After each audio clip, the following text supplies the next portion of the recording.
again, good morning, everyone. And I apologize for my unpreparedness with the internet down today. But today we are talking about the 4 planes of development. And I do think this is sort of the theory that really drives what we do in our classrooms. And you will see that as we begin to talk about primary versus lower L and why we set things up in the classroom a certain way. So,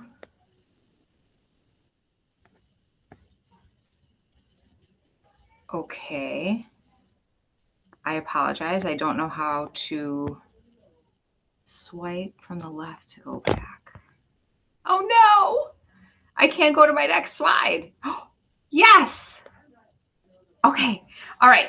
So what are the planes of development? Planes of development are specific age groups. Each plane lasts about 6 years. So we have 0 to 6, 6 to 12, 12 to 18, 18 to 24. The needs for human beings change as they go through each plane. Their characteristic sensitivities. There are typical behaviors in each plane. And they build the foundation for moving to the next plane. Each plane has 2 subphases. So the first subphase is where the greatest occur changes. And the second subphase is where all of that is solidified. And that's where we perfect those acquisitions. So let's see. So sometimes planes of development are uneven. A child's development is internal, obviously, and we can't see it through the outside, but sometimes it is obvious, like through language acquisition. Here, we'll talk about, let me go to the next slide, if I can get it again. Yes, okay. So I just said that. Most of the child's development is internal. External, again, things like language, walking, talking, movement, holding head up. Those are things we can see. It also leaves the child vulnerable due to rapid development. So the first and the third planes are similar, i.e. 0 through 6 and 6 through 12. These are times of dramatic changes. If you think about all that happens between the 0 and 6 age range, everything, right? We learn how to move, we learn how to talk. It's acquisition of culture. And then if you think about 6 to 12, again, from 12 to 18, that's the third plane. Huge developments. That's, sort of the teenage years. Lots going on socially. That's where we, again, acquire a lot of knowledge. Also physically, both of those planes, 0 to 6, 12 to 18, those age groups require a lot of sleep, right? The second and fourth plane are similar as well because they're relatively calm and stable. So that is the age range from 6 to 12 and then from 18 to 24. So each plane builds foundation for the next. And obstacles, if we have obstacles in one of the planes, they may show up. Those obstacles would show up in the next plane. That makes sense. All right, so that first plane, 0 to 6 years old, this is the plane of self-construction. We learn our native language. We adapt to our culture. We gain independence. We walk. We start talking. It's the foundation of our personality. And I think they say most personalities are sort of formed by the age of 3. So even before they come to school, personality is formed. We're very self-centered, obviously, as we should be in that 0 to 6 age range. And again, that can maybe be compared to the 12 to 18-year-old, third plane. The similarities there, teenagers, right? A little self-centered, as they should be. We talked about the human tendencies, and that sort of guides the development, right? That sense of order, consistency, all of those things we talked about in those tendencies really drive that self-construction. The absorbent mind and the sensitive periods come in this first plane, in that first subplane from 0 to 3. We talked about, I believe, absorbent mind, how we just, maybe we haven't, how we just, a child just absorbs everything in their environment for their learning. It is unconscious from 0 to 3. Again, they absorb everything from language to behaviors to movements. And absorbent mind does not discriminate. So they take in everything, whether positive or negative. And so that second subphase in that first plane from 3 to 6 is more conscious, right? That's when they come to us and they're really aware more socially of what's going on. They gain memory of tasks. We're working on our fine motor skills, and that's where they sort of classify information, i.e. colors, numbers, such as that. Does anyone have any questions on the first plane or questions so far?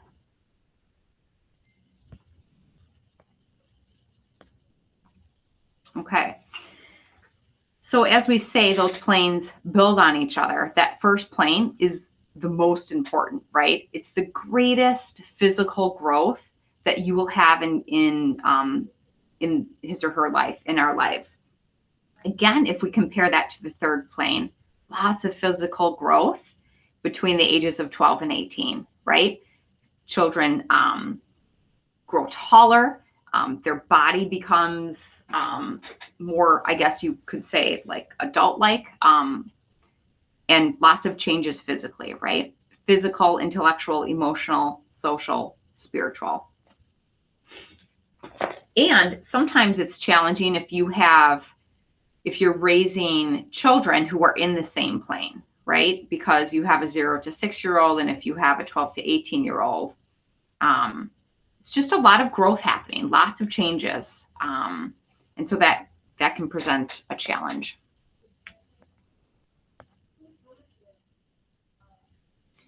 So here we have our first plane, the physical aspect of it. Your nervous system grows rapidly. Movement abilities develop impressively. Sleep is essential, right? Babies sleep a lot, and even through 6, naps are probably encouraged. Likely to gain disease due to rapid growth. Also, just of our exposure in the environment, right? Our bodies are new. Social, we are self-centered. We are interested in others' actions. I mean, if you notice, babies, they are constantly absorbing everything. We're interested in all of that. This is a personal story, but I have a 3-month-old granddaughter, and my son plays basketball. And so she was on my lap watching his game, and she was following the game like a tennis match, like this. And I thought that was fascinating because she's literally 3 months old. And I was like, is she actually following the game? And then my daughter had said, yeah, when I take her to games, she gets home and she's exhausted because she's absorbing all of that in. So I thought, oh, she's so smart. Of course she is. But anyway, again, taking in all of those actions, absorbing in our environment. And we need stimulation from social interactions. That's really important that we're giving, in that first subphase of the first plane, that we're giving our children social interactions to absorb, positive ones. Intellectual, they're interested in everything, right? Senses are picking up information from environment. They're leaving these impressions. Exploration with our hands. And that's why everything in our classrooms is so hands-on, like manipulation, even with those math materials. Very important. We also have what we call sensitive periods. And I can do another Montessori morning. We'll have one just on sensitive periods. But Montessori thought that there's a certain window in these phases that it's most beneficial for us to teach certain things. And so I have seen it. I have seen it when I'm teaching. Sometimes you can present letter sounds and they don't get it. And then all of a sudden they're in this sensitive period, and they just acquire those sounds rapidly. And that, as she says, they are in their sensitive period for language. And then we usually don't start math until the age of 4, because that's when she thinks that sort of sensitive period opens up for math. Intellectually, again, they want order. Here, they want individual activities. And again, that is why we set up our primary classrooms with those individual table spots, right? Kind of like that parallel play, as people say. They can choose where they want to sit, and usually they are doing individual work. I have seen, again, many times in my classroom, when my students, who I've had for 3 years, they turn 5, 6, you can tell they're already ready for that second plane, because they become a lot more social. They want to work with their peers. And it's really interesting to see, because we would have conversations like, oh, so-and-so's going to that second plane, like he wants to be around his peers in the afternoon. And that's why it's really great to have just those 5s in the afternoon, because if you do have some in the second plane, they can do more group work. Emotional love, security, consistency, finding a place in the world is very important in this first plane. Spiritual, develop the love of life. It sets a pattern and that base for what happens in those future planes. They want to be generous towards others. They want to know what is right and not right. So any questions on the first plane of development? Do you guys kind of see where that first and that third plane are similar? Lots of growth in those planes. And that second and fourth is kind of a stable period. So the second plane is the birth of the social being. There is no more absorbent mind. They've kind of absorbed everything in their environment in that first plane. And now it is social, right? And this is why this planes of development drive our setup in classrooms. So for example, our lower elementary classrooms are typically set up with all table spots that students can learn together. And I love giving tours to parents because it's so clear. Like in the primary, most of the students are sitting individually and working. Lower L classrooms, it's a very busy place. Students typically are grouped together in 2s or 3s and working together. And this is because they crave that. This is where your friend group, can be very important, and you're learning from your peers often more than you're learning from the director or directress or the teacher. They're definitely more social. They like to be in wider social groups. They want to relate to somebody else, to a peer. This is where their reasoning mind clicks in, and grace and courtesy become very important in a lower elementary classroom, because they want to follow rules. They crave that. And this is also where critical thinking comes in. And so again, in the lower elementary classroom, this is where we go beyond, sort of our materials, and we start doing a lot of research, and, inquisitive, minds are popping up, and we try to really tap into that.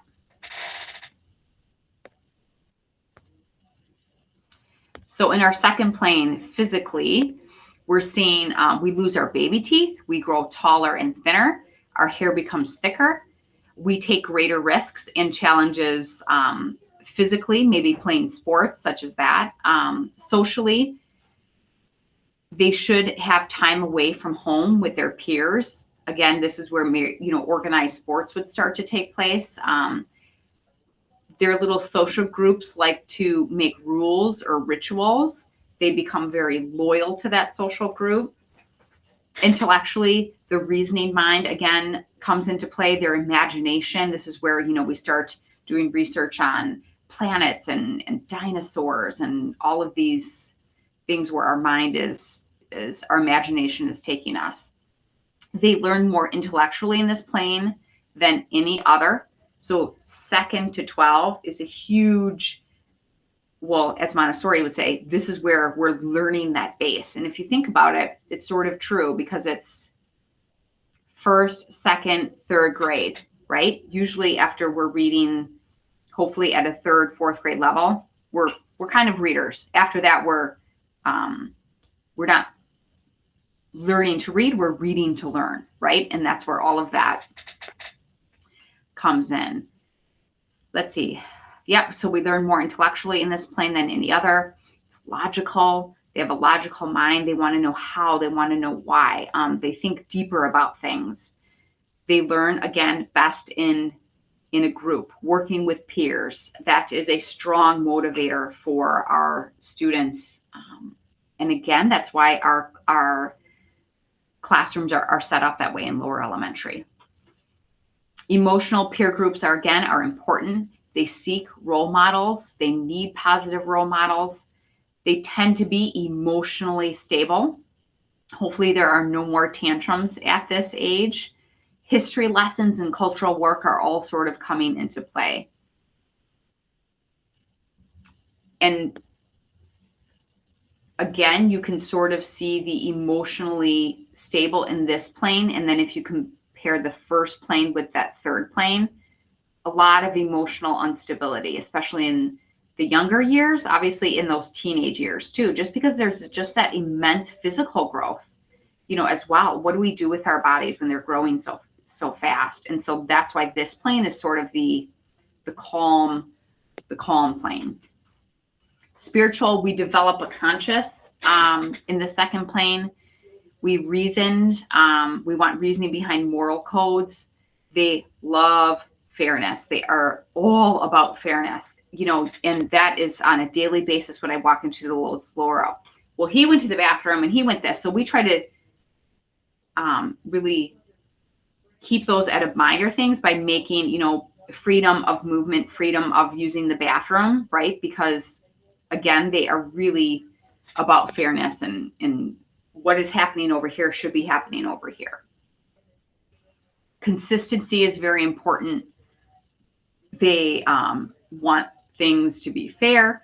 Again, they get that sense of justice and compassion. And so, when we talk about social issues now, this is a really great plane to do that between 6 and 12 because they're interested in that. And this is sort of where their compassion pumps up because again, in the first plane, you're very self-centered, right? Second plane, we begin to learn about others and become a little more compassionate and think, I'm not the only one on this universe, right? Anyone have any questions about that? Okay. So now we have our third plane. Again, it's very similar to the first. You're becoming an adult. You have this physical and psychological growth.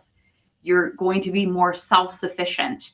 You feel pressure, where they're going to fit into society. And if we think about those teenage years, I have a teenager as well.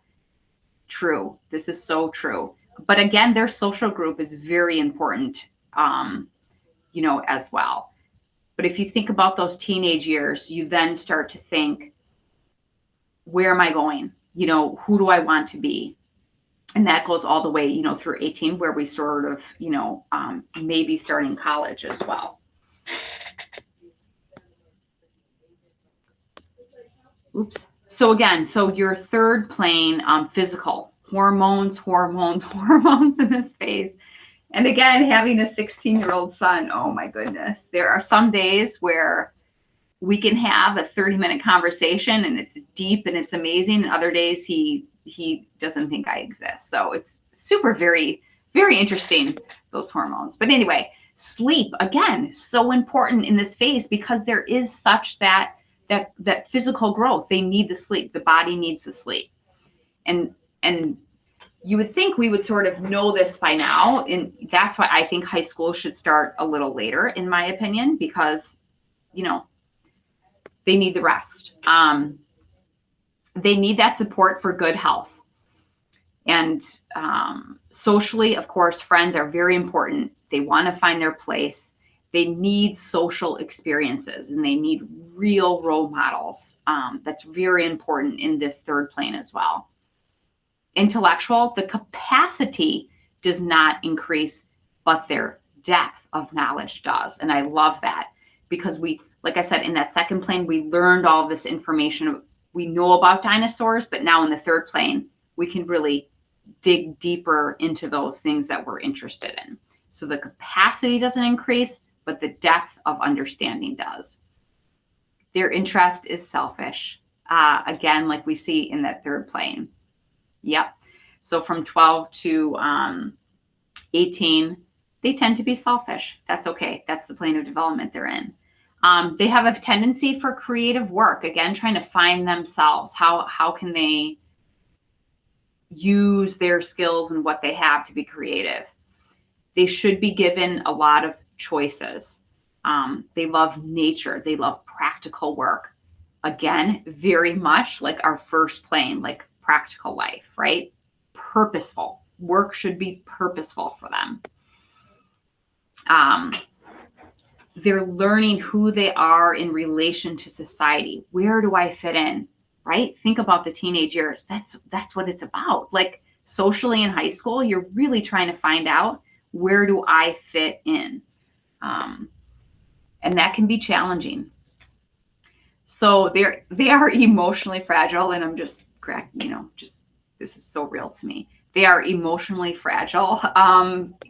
In this stage, they're insecure, they're sensitive to criticism, and isn't that the truth? Whether they're, male or female, they are sensitive to criticism in this stage.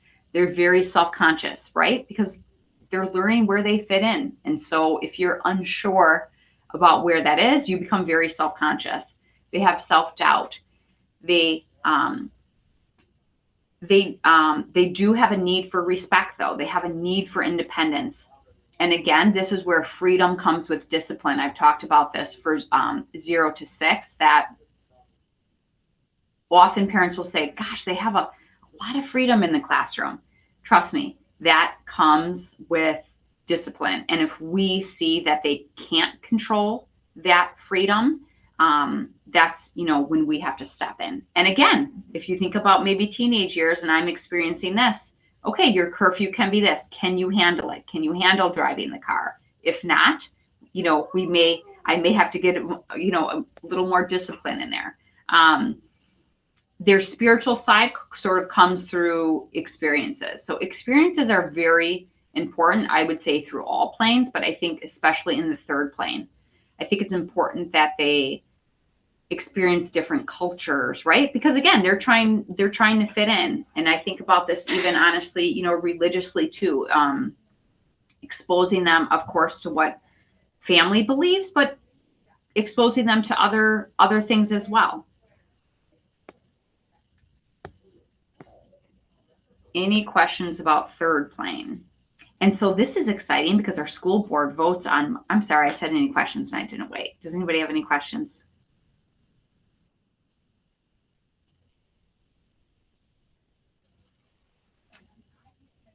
And so when the school board votes on Monday to go K-8, yay,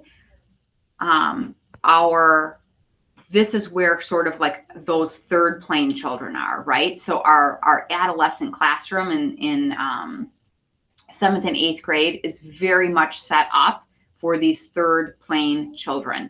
Lots of exploration, lots of freedom in a good way, to do research and stuff on their own. And those teachers really act as guides through that third plane. Fourth plane, we won't really get into too deeply, but again, no major physical change. They learn their bodies and how to stay healthy. Although you think about the college years, they know how to stay healthy, whether they do or not. Socially, they probably found a secure place in society. They have their groups. Groups are not as important, though. They're able to accept limits. Intellectually, they learn based on your interests, right? Hence university, hence college. You go to college, what are you interested in? What do you want to do? That's where that sort of takes place. Emotionally, you sort of finished forming yourself. Hopefully you're self-confident if you've been through all of those planes successfully. Spiritually, you realize the good of humanity, hopefully. decisions are based on how to contribute to society, right? Now I know my place in society. Now, how can I contribute to that society?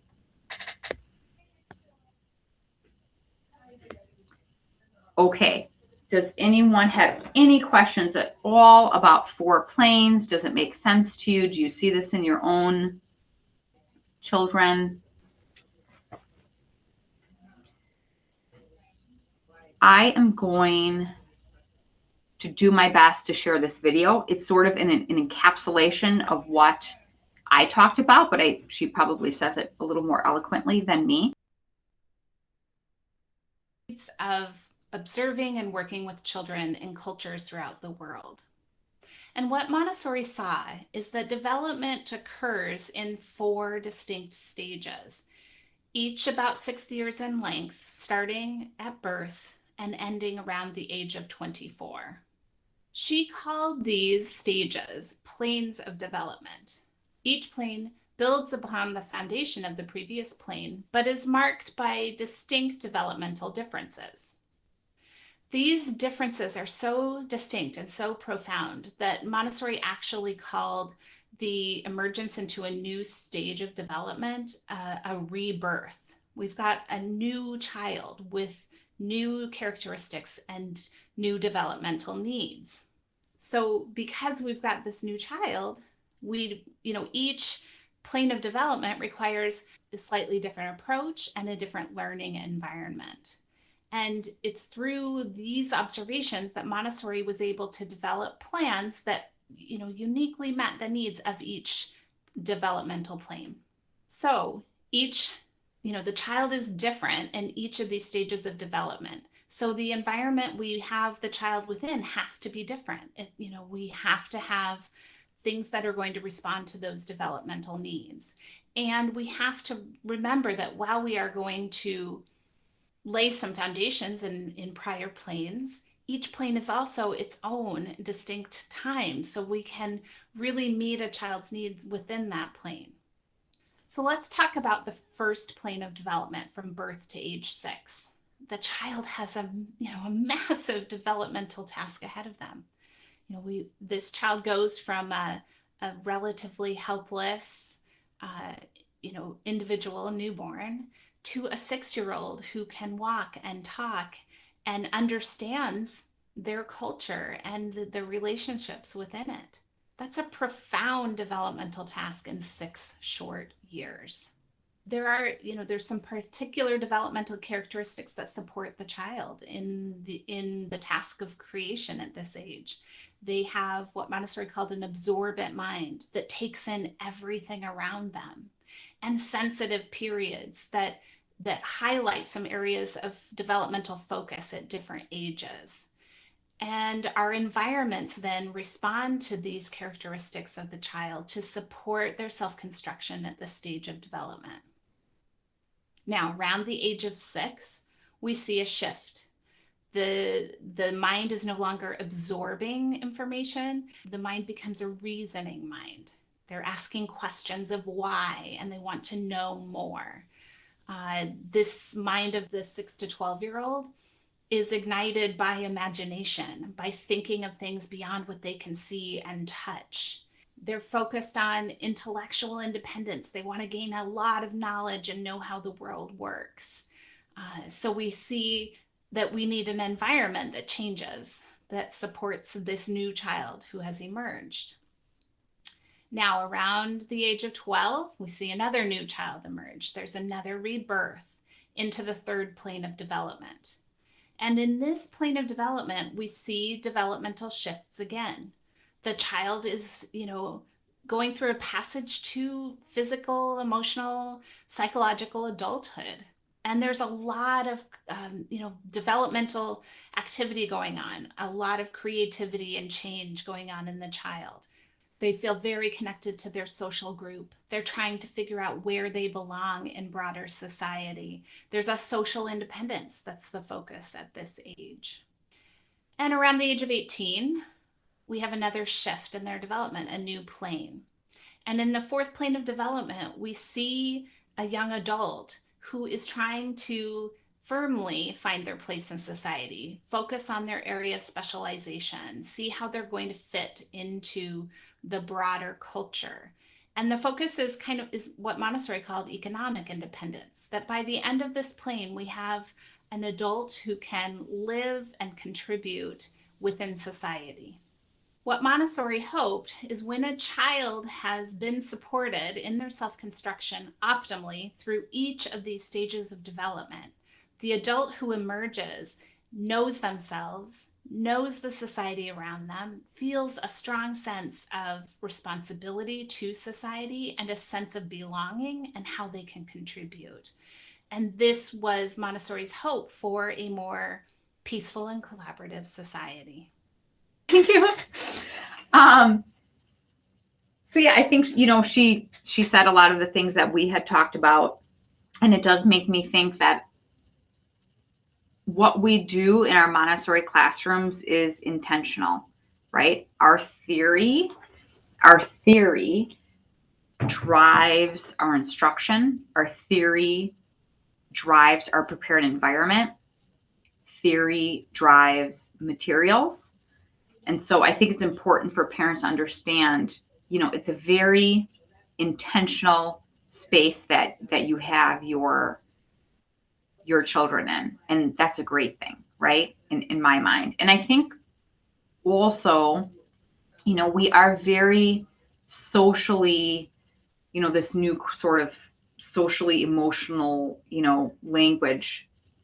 In my opinion, we've always been doing that, right? Like applying this theory about social human beings into the classroom and how we learn is what we've been doing all along. So it's exciting. I'm so glad I got a tablet today to share this with you. Does anyone have any questions on the 4 planes of development or for anything else for that matter? Not necessarily a question, but more like an observation. So all of my kids are, 5 and under, so they're all in that first plane. But my niece just turned 16, and I can see so much now, like thinking about it, how much they're the same, just a lot of the same, it's weird. I never really thought about it, but they really are kind of the same. Right. Yeah. And again, those are your planes where you're going to have the most, sort of like intellectual growth. And I think just physically, right? It's where your body is changing the most physically. And that need for sleep is so important. And, I think about those teenage and even the toddler years, just exploring their bodies and getting to know this like physical body they're in. It's sort of the same for a teenager too, right? Because typically they're growing a lot in that phase as they are in the first, and just kind of becoming comfortable with that and who they are is, yeah, lots of similarities. Yeah, that was kind of an eye opener for me as well. When I went through training, it was like, wow, it's so true. So thanks, Ashley. Anyone else? Questions, comments? Yeah, you definitely never think a 16-year-old and a 6-year-old are the same, but they are. Yeah, they are. And, I think that, whether you have babysitters, I think that's a really great, they sort of have an understanding of each other, right? A compatibility, in those phases. And I think that's why it's hard sometimes when you have children who are in phase 2 and phase 3, because phase 2 tends to be a lot, more calm. And so, I have definitely see that in my own children when they're going through those different phases and how they interact with each other, right? Like one looking at the other like, what are you, crazy? But it's like, no, like I just literally grew an inch over the these past 2 months and I don't know how to handle that. You know what I mean? Like all of these things. Yeah. And just social groups. You think back to maybe your own experience in high school. Social groups are everything. They're everything. you've kind of learned what you learned from your family already. And I do think about that again, with my own son. And we were taking family photos and we all wanted to go out to dinner after. And he loves his siblings. And I know he loves us, his parents. But we were out to dinner. He's like, how long is this going to take? And and I'm like, this is so odd for you, because he loves his older sisters, and they're in their late 20s. But I want to go hang out with my friends. And I thought, this is it. He wants to be with his peers, and that's okay, because that's the plane he's in. But yeah, very interesting.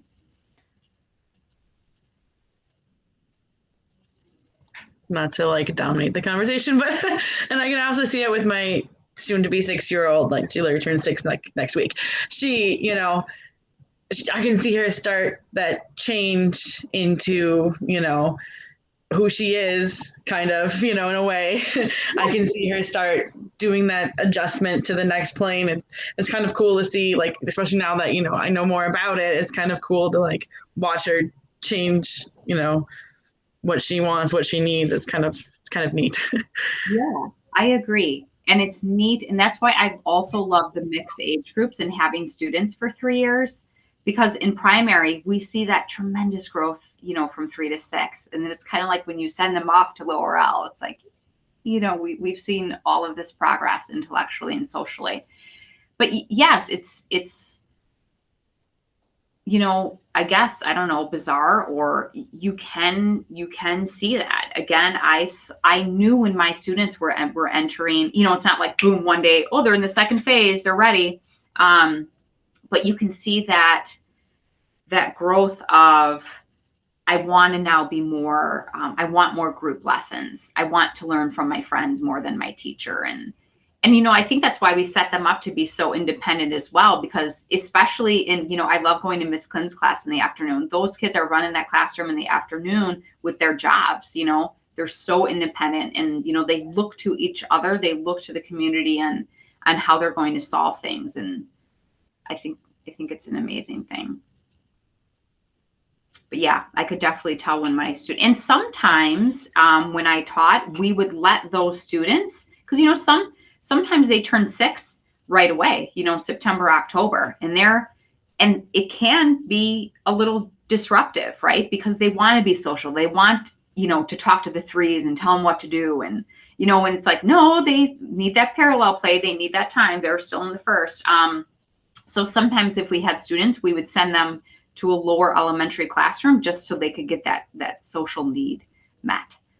We haven't gotten that, in place here yet at Goodland Montessori, but I think eventually we definitely will if we see that need for that child.